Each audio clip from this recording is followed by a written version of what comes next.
Assalamualaikum everyone. I'm Ayesha from AHKRC Resource Center. I'll just start off by giving a bit of an overview about my organization. Some of you might have heard of Akhtar Hamid Khan. He's one of the most prolific names in the development sector of Pakistan. I'll mention a bit of a more detail about his work.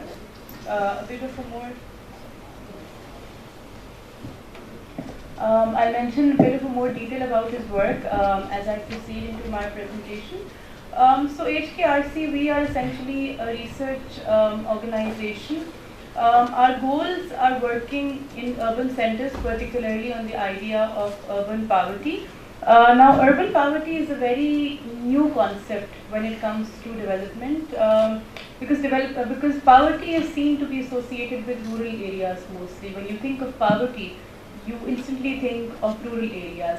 However, through our work, we've explored that poverty is as much an urban concept as it is a rural one. So most of our work explores that dimension of urbanization. Our main urban site as of now is Rawalpindi in Rokhasu, which is UC5 and UC6. It's close to Pevadai. Most of you might have heard of it. Previously, we also worked in Peshawar on a similar project. We also partner with universities. Currently, we are in a partnership with the Social Sciences Department of NUST because our idea is to sort of become a platform for academia and researchers where they can connect and learn from each other. So just to give a bit of an overview about urban poverty, as I was mentioning, this is a recent report from the World Bank, and it has some very interesting findings about Pakistan. So what it says is that 55% of Pakistanis are now living in cities, which means that more than half of our population is now in urban areas. However, that does not necessarily mean that it's well off, because a lot of these urban residents are actually poorer than they would be if they were living in rural areas. So urbanization is increasing at a rapid rate, 55% urbanization in Pakistan. However, half of this urban population actually lives in squatter settlements, and our work site, Rokhasu, is also one such similar area. So there's an idea of urban poverty. And why do these residents become poorer when they move from rural areas to urban areas is because they lose out on their safety nets. Even if they have lower incomes and fewer job opportunities in rural areas, they at least have their social safety nets, which are very important for their livelihood, and they lose out on them when they come to urban areas. This very strongly connects to Sustainable Development Goal number 11, as the United Nations is now moving into its new agenda of Sustainable Development Goals. There are 17 of them, and this one in particular is making cities inclusive, safe, resilient, and sustainable. And there is a lot of focus on the word sustainable. How do we make our city sustainable? And there are lots of different ways of doing so, but AHKRC has explored this one particular angle of social mobilization. So social mobilization links very closely with the idea of community-based development, and that was the key mantra of Akhtar Hamid Khan. I hope some of you might have heard of the Urangi pilot project. It was a very famous project, and it was a new idea of development altogether in the 1980s in Urangi town in Karachi. What Mr. Akhtar Hamid Khan discovered was that the people, the residents of Urangi town, they do not lack the skilled labor. They have the skilled labor, and they do not lack ideas. What they do lack is capital, money, credit. And what Akhtar Hamid Khan then did was to provide them with credit. And using this credit, the residents of Urangi town, they themselves solved their own sanitation problems. So they dug out all those resources required for effective sanitation. And it was an idea of the community itself solving its own problems, which is what community-based development is. So essentially, your felt needs, the community identifies what its needs are, what its problems are, which is what the residents of Urangi town did. They realized that their biggest problem is sanitation, and it's their biggest need. Then prime agent of change, that's the people themselves. The idea that people need to be at the center of any development, not any organization, not any foreign agency, not any government. Of course, the support of all of these is very essential, but the change must come from the people themselves, and the people themselves have to be the prime agent of change. And both these things then sort of combine into what we call the bottom-up approach, the idea that development must come up from the grassroots levels, it must not be top-down. So this is essentially Dokhasu. As I mentioned earlier, it is area adjoining UC5 and UC6 in Rawalpindi. It's right next to IGP Road. If you take a turn from IGP Road. So as of now, we did extensive mapping.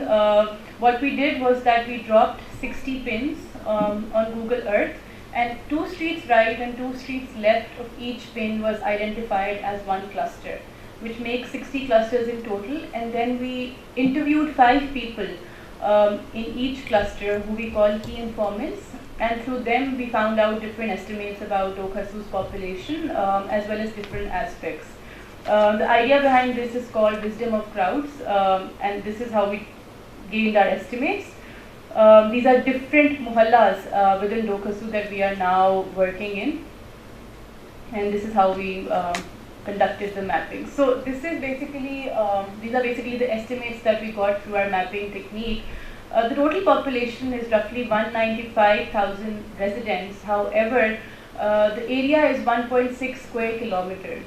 What does that mean? That means that the population density of this area is very high because you have such a large number of residents living in such a cramped area.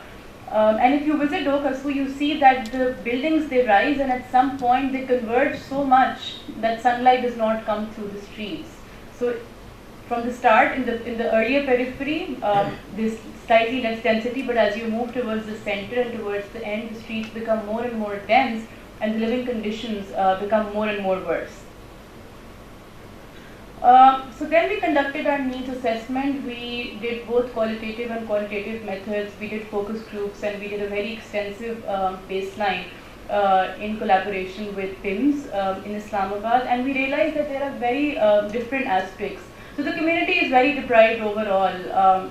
We essentially wanted to focus on one particular area, but we realized that whatever aspect we touched, the community was lacking in that, whether it be health, education, governance, or sanitation. Our prime area of focus is maternal and child health, and within that, a lot of our projects are family planning based. So that is the area that we decided to work on. And if you see, I don't know how clear it is over here, but the red pins are those women who cannot leave their home without permission.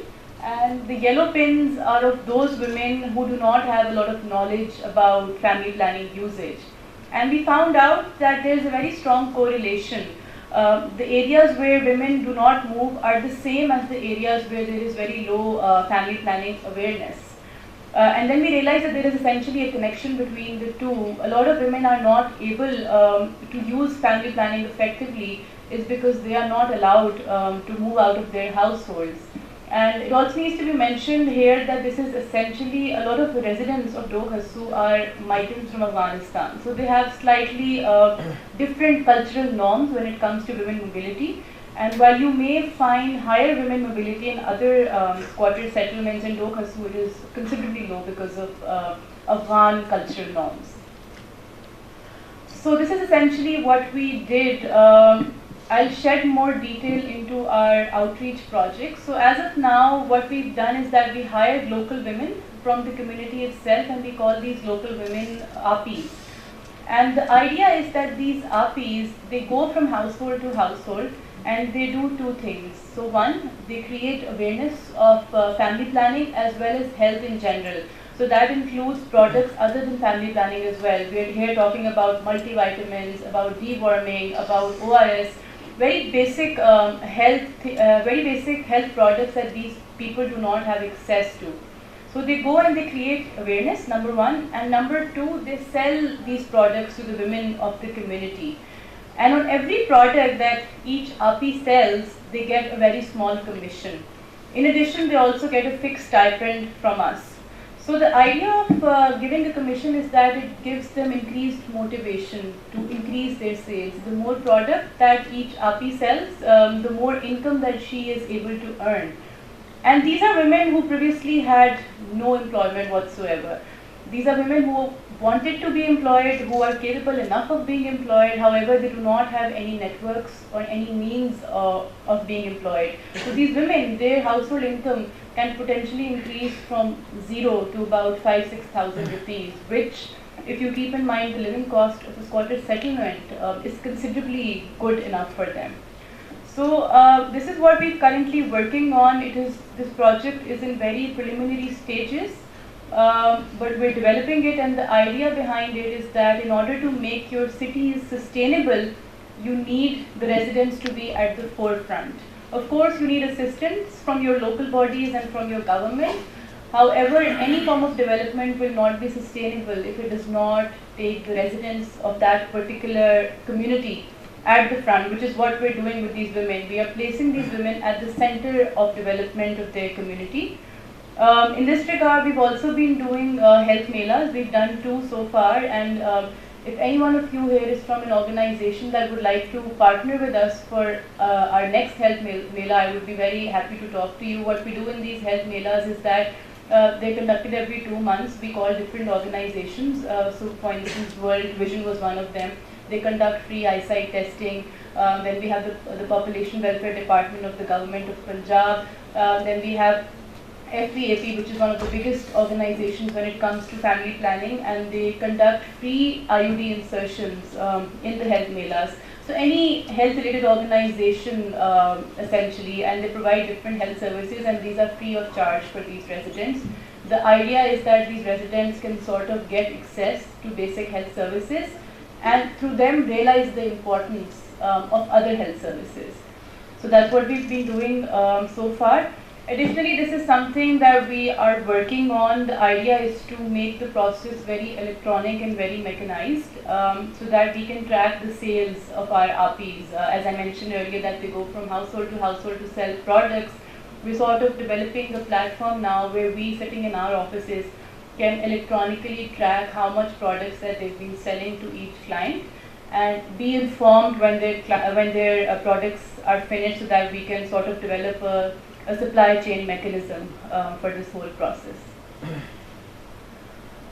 So summing up, the whole idea is that of sustainability. The world globally, when it comes to development, is moving towards the phrase sustainable, and it is very important to realize what we mean by sustainable.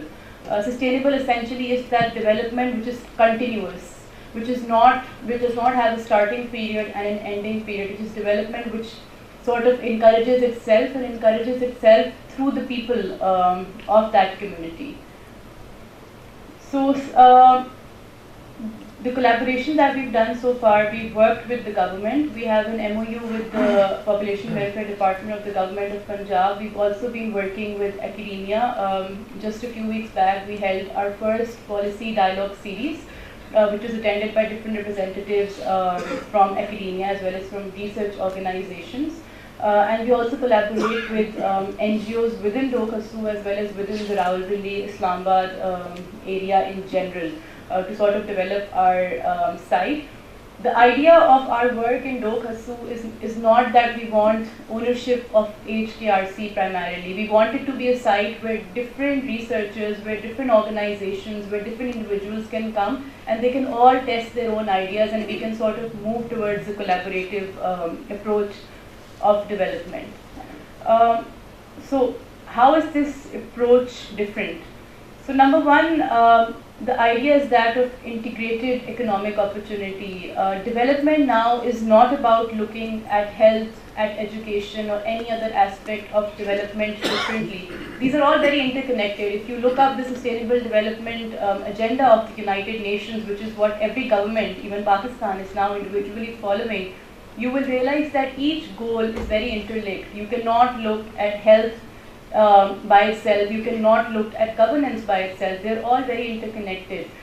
which is what we aim for. We need to take a very holistic approach, and which is why in DOKASU we are not singling out any one thing. Of course, yes, our primary area of research and implementation right now is health, but we're also in talks with the schools over there, we are also in talks with the local bodies, so that we can sort of link health with other aspects of development.